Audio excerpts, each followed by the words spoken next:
she'd met Ida half a lifetime ago, when Talia's parents had brought her to visit Ruen-Dahr from their estate in mountainous Ursa. A peacock had gotten loose in the palace corridors, and Talia had chased after it, laughing, losing one of her new silk slippers and tearing her too long, brightly embroidered skirt. She'd bumped into Ida after an attendant scooped up the miscreant bird to return it to the garden.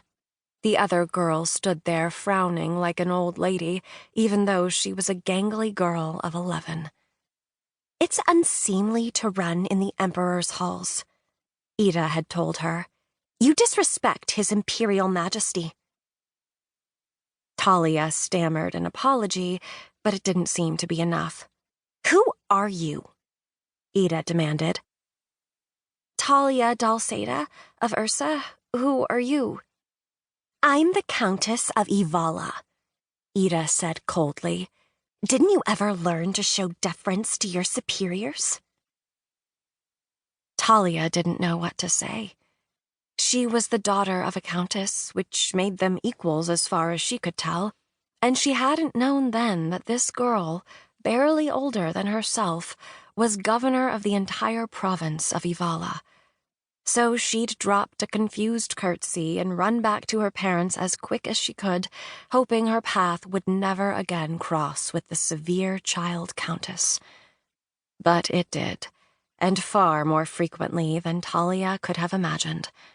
Her parents were on the Emperor's council, and their visits to the capital of Enduna increased exponentially until they were in Ruen-Dahr a vast deal more than they were in Ursa.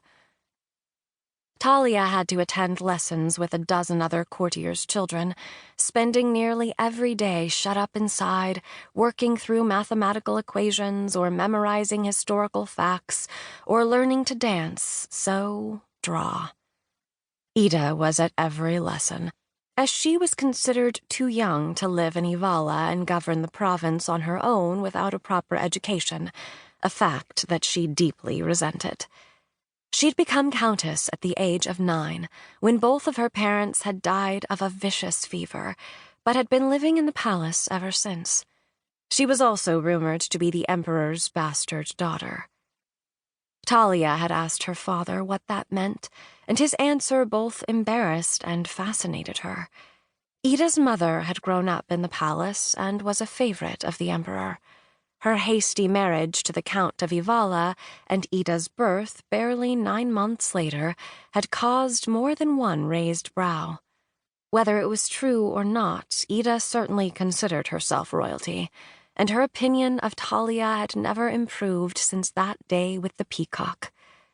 Out on the plain, the sun burning hotter and hotter with every degree it rose into the sky, Talia tried not to squirm under Ida's scrutiny. The other girl always made her feel so small. "What do you want, Ida?" "I want to know what the Emperor could possibly have to say to you." "Why do you care? Still waiting for him to admit he's your father so you can feel like you have some worth in the world?" Ida's eyes burned with cold fire. "You will fall very low, Talia of Ursa. Then we will see how quick your tongue is." A fierce wind whipped up between them, hot and stinging with dust, and Talia had the sudden, horrible feeling that Ida's threats were every bit as menacing. She shuddered. Ida smiled. "I have to go," Talia snapped. "I'll be late."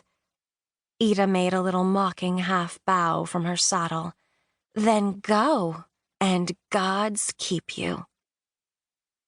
Talia nudged her mare on toward Ruen-Dahr, but she couldn't quite shake her sense of foreboding as she rode through the gate and the white city swallowed her up. Talia followed an attendant down the long white corridors to the royal wing of the palace, her bare feet slapping over the white and gold marble floor.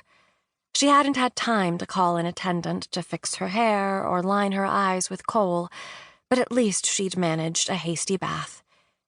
She'd never been in the royal wing before. Pillars carved with lattice work soared to high domed ceilings, and the walls were covered in mosaics, the brightly colored